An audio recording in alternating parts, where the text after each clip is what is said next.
Bonjour, dans ce tutoriel, nous allons découvrir ensemble comment mettre en ligne une vidéo et la partager facilement, soit par un lien, soit en l'intégrant dans un blog. Pour ce faire, je vais utiliser YouTube, le produit associé à un compte Google. Si je ne suis pas connecté, je vais d'abord préalablement me connecter. Dans mon cas, c'est déjà fait.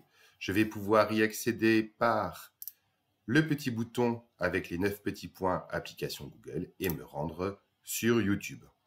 C'est une page que vous connaissez certainement peut-être déjà. Le fait d'y être connecté me donne accès à cette petite caméra qui va me permettre de créer. Je vais cliquer sur la caméra et je vais choisir mettre en ligne une vidéo.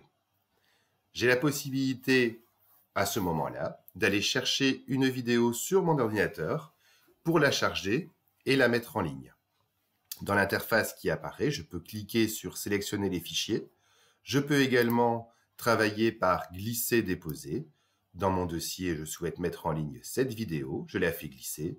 Je lâche la vidéo lorsque j'arrive ici. Et vous voyez que la flèche monte pour dire que ça se met en place. Par défaut, le titre reprend le titre de votre vidéo. Vous voyez, ici, il y a une faute d'orthographe. Je vais pouvoir la corriger. Je peux éventuellement ajouter une description, mais ce n'est pas obligatoire.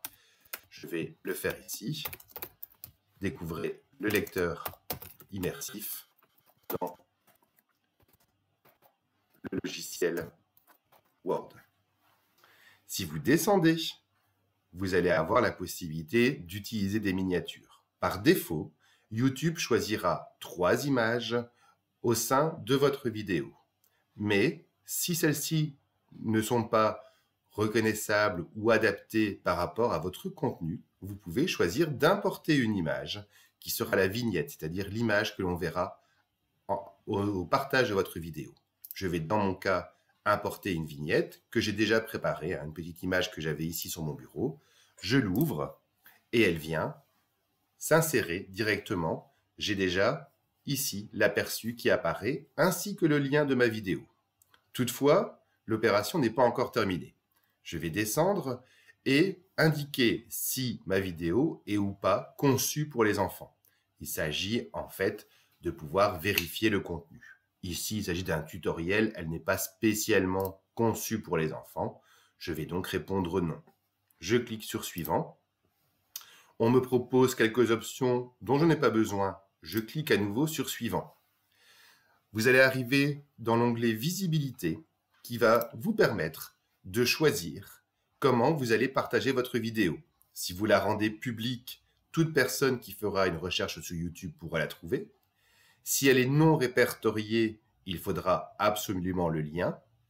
Si elle est privée, vous allez limiter son accès uniquement aux personnes autorisées. Dans mon cas, je souhaiterais par exemple pouvoir la partager sur mon blog. Je vais choisir non répertorié et je vais cliquer sur enregistrer.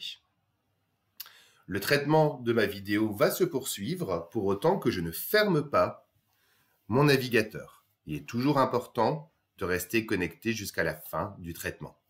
Ici, elle est déjà traitée. Vous voyez que j'ai plusieurs possibilités. Je peux par exemple, dans mon cas, copier le lien pour le partager, mais je peux également récupérer le code d'intégration. Le code d'intégration, c'est ce que vous avez ici et qui, dans certains cas, pourrait être intégré à un blog ou à un site internet pour que la vidéo soit directement intégrée à votre page. Vous voyez également que vous pouvez paramétrer le début de votre vidéo et demander, par exemple, qu'elle ne commence qu'à la 20e seconde.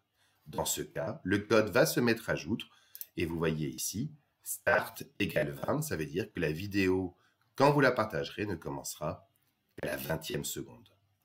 Un outil très pratique, notamment quand il s'agit de mettre en ligne une vidéo à partager.